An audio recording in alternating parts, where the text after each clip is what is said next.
이번엔 KBS 재난방송센터 연결해서 보다 구체적으로 코로나19의 현재 상황 점검해 보겠습니다.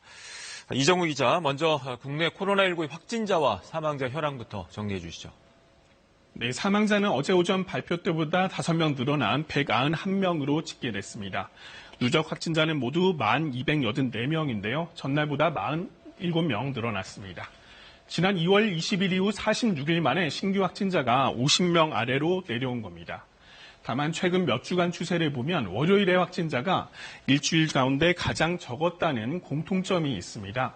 주말엔 진단검사가 평일보다 적기 때문인데요. 추이를 좀 더 지켜봐야 할 것 같습니다. 신규 확진자를 지역별로 보면 대구는 제2미주병원 등에서 확진자가 늘면서 13명이 나왔고요. 서울이 11명, 경기 8명 등으로 수도권은 전체의 43% 정도입니다.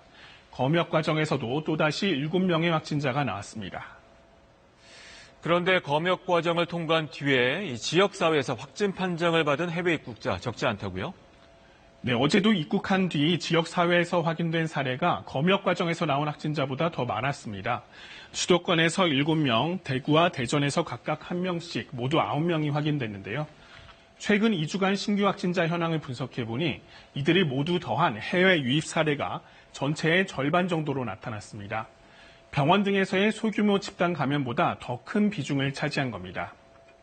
전 세계적으로 코로나19가 크게 확산하고 있는 것과 무관하지 않은데요. 미국의 확진자 수는 이제 35만 명을 넘어섰습니다. 어제도 2만 명 넘게 늘어난 건데 다만 최근 며칠간에 비해서는 신규 확진자가 다소 줄었습니다. 사망자는 10,000명을 넘어섰습니다.